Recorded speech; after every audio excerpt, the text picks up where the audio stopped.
Selamat datang dan selamat datang kembali di channel Harian Dani. Semoga sehat selalu. Mohon jangan lupa subscribe, like, dan share jika video ini bermanfaat. Kali ini kita akan membahas mengenai beberapa istilah penting yang sering digunakan dalam kaitannya dengan pengauditan atau auditing. Di dalam literatur yang bertema pengauditan atau auditing, sering ditemukan istilah strategi audit, pendekatan audit, arah audit, ruang lingkup audit, dan fokus audit. Tetapi mungkin di antara kita masih ada yang belum memahami secara jelas makna dari istilah-istilah tersebut, serta kaitannya satu sama lain, sehingga berakibat kurang bisa menangkap secara utuh inti materi atau maksud yang disampaikan dalam suatu literatur dalam kaitannya dengan gambaran praktik di lapangan. Di sini akan dijelaskan makna dari istilah-istilah tersebut. Semoga menambah pemahaman. Yang pertama, strategi audit atau audit strategi. Strategi audit atau audit strategi merupakan peta jalan atau roadmap yang menetapkan apa yang akan dilakukan dan kapan dilakukan dalam kaitannya dengan penugasan audit. Strategi audit menggambarkan perencanaan menyeluruh atas suatu penugasan audit yang harus dituangkan ke dalam rencana audit detail atau audit engagement plan. Di dalamnya mencakup penentuan ruang lingkup audit, penilaian risiko, pertimbangan materialitas, pemilihan pendekatan audit, pengalokasian sumber daya, dan pengaturan waktu dalam upaya mencapai tujuan audit. Yang kedua, ruang lingkup audit adalah batas mengenai area, bagian, unit, proses, dan periode waktu yang diaudit sesuai dengan tujuan audit. Batasan ruang lingkup harus jelas bagian mana yang akan diaudit, apakah organisasi secara keseluruhan atau hanya bagian, unit, atau kegiatan tertentu. Dan juga harus jelas untuk periode tahun, semester, atau bulan yang mana yang akan diaudit.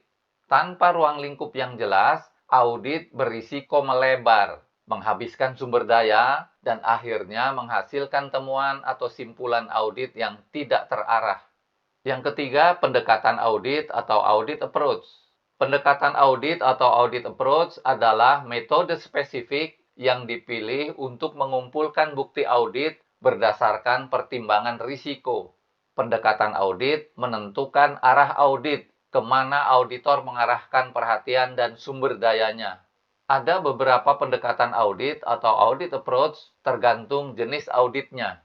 Di antaranya adalah pendekatan audit berbasis risiko atau risk-based approach, pendekatan berbasis pengendalian atau control-based approach, pendekatan substantif atau substantive approach, pendekatan siklus transaksi atau cycle approach, pendekatan item atau item approach, dan lain-lain.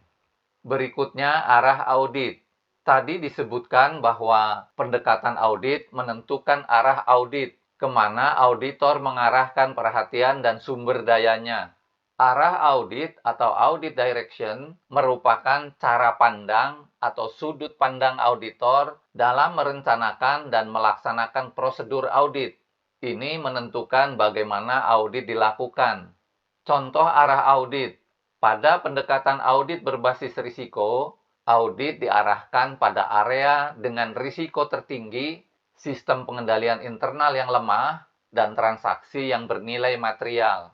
Pada pendekatan audit berbasis pengendalian, audit diarahkan pada evaluasi pengendalian internal dan prosedur operasional. Jika pengendalian internal lemah, maka pengujian substantif akan dilakukan secara lebih luas. Tetapi jika pengendalian internal kuat, maka pengujian substantif dapat diperkecil. Pada pendekatan substantif, auditor langsung melakukan pengujian substantif tanpa melakukan pengujian terhadap pengendalian. Ini dilakukan jika pengendalian internal diyakini sangat lemah dan tidak dapat diandalkan. Yang berikutnya, fokus audit. Fokus audit dapat berupa topik, bagian, atau siklus spesifik yang menjadi perhatian utama dalam proses audit. Dengan kata lain, fokus audit adalah bagian dari ruang lingkup audit dan tujuan atau sasaran audit yang lebih spesifik. Contoh fokus audit, misalnya pada audit keuangan, fokus pada kebenaran saldo laporan keuangan. Pada audit operasional, fokus pada efisiensi departemen tertentu. Pada audit teknologi informasi, fokus pada keamanan data. Sampai di sini dulu, semoga bermanfaat. Jangan lupa subscribe, like, dan share.